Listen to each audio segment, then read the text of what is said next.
Trees don't grow where we live. On a little incline, just a stone's throw from the water's edge, where the North Atlantic lies open all the way to America.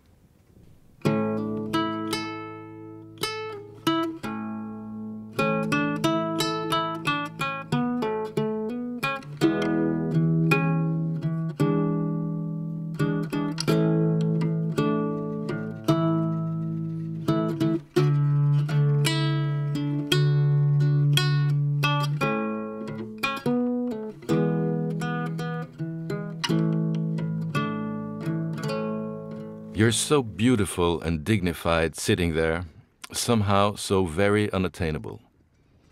I call your name out loud, above the headwind and the roar of the engine, to get you to look at me a moment. I lay a kiss on the palm of my hand and blow it to you, and mouth "I love you" with my lips. You mime a sort of response, but your kiss lands in the water, for you don't have time to follow it all the way. You've already turned back to what is yours alone out there ahead. 17 years ago, when our youngest son was born, our family's life took a whole new turn. We didn't know it then, and neither did anyone prepare us for it, but the following years would be a time to learn about fundamental differentness. We need a wall at our backs, you and me. At times we are each other's wall, sometimes you are mine, but often I have to be yours alone, for you stumble and fall so easily. And sometimes that scares me, when I have nothing to cling to, only wind and light and open sea, and you tumble beyond any comprehension. When Gabriel was 3, he was given the diagnosis infantile autism. To me, the news was a terrible shock. I was absolutely not prepared to face that my son had an incurable condition, and one which medical science couldn't even explain the reasons for.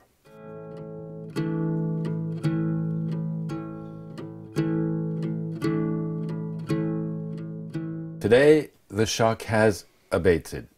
My grief over the fate that befell Gabriel has become a kind of familiar guest, one who comes and goes, but never without leaving new, painful wounds.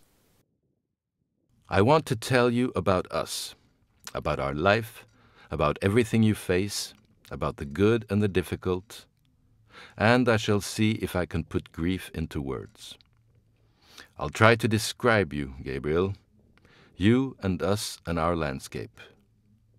Maybe that will help us to understand a bit more of where we are and why and who. My name is Halfdan Freihow. My book, Somewhere Over the Sea, was written as a letter to my son Gabriel in his childhood, trying to understand the mind of an autistic child. Gabriel is grown now. He's come a long way since I first put pen to paper. And so have I, his father.